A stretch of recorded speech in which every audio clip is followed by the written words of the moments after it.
Si la denture que vous avez conçue est destinée à être fabriquée par un moyen traditionnel, par exemple un taillage par fraise-mère ou un taillage à l'outil couteau, il faut être conscient que cette denture ne sera pas exactement conforme à celle produite.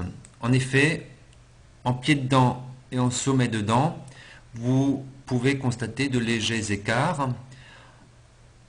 La denture conçue dans fil en graine est modélisée en pied de dent par un arc de cercle dont vous choisissez le rayon ici, et en tête de dent par un congé dont vous choisissez le rayon à cet endroit-là. Le taillage par génération génère en pied de dent une courbe qui est une trochoïde et qui n'est donc pas un arc de cercle, et de la même façon, en tête de dent, vous n'avez pas un arc de cercle, mais une courbe différente.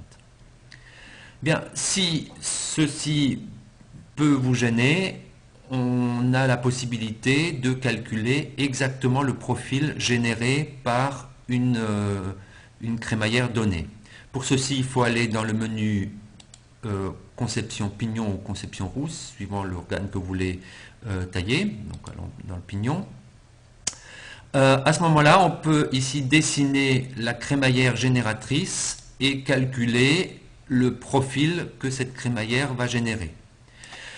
Cette crémaillère génératrice est définie par un certain nombre de paramètres qui sont représentés ici et dont on a la signification sur la petite figure d'aide qu'on obtient en cliquant sur le point d'interrogation. En particulier, vous avez ici le sommet de la crémaillère, donc ce qui va générer le pied de dent, qui peut être modélisé par une protubérance, un rayon ici, et une protubérance par les deux paramètres alpha P et HP. Et de la même manière, en sommet de dent, on a le semi-topping qui est ici donné par un angle alpha T et HT.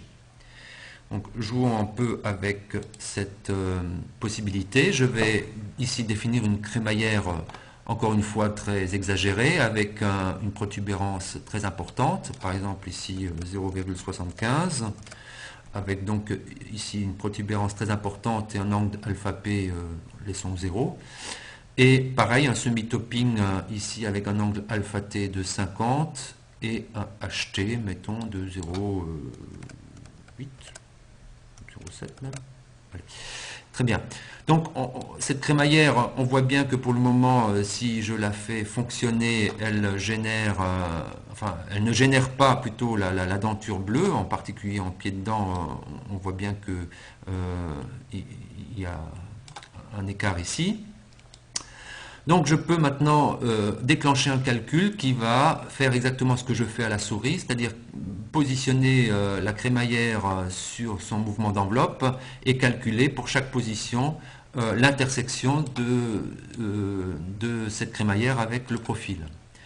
Donc pour ceci, on a ici un nombre de points de calcul et un nombre de pas de crémaillère qu'il faut donner. Alors bien sûr, plus le nombre est élevé, plus le calcul sera lent, mais enfin il est quand même assez rapide.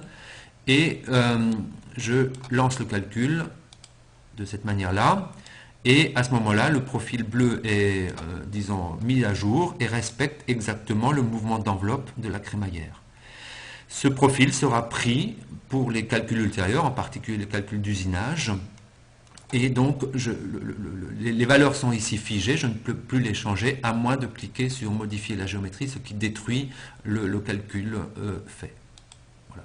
Donc ici, je reviens au profil nominal.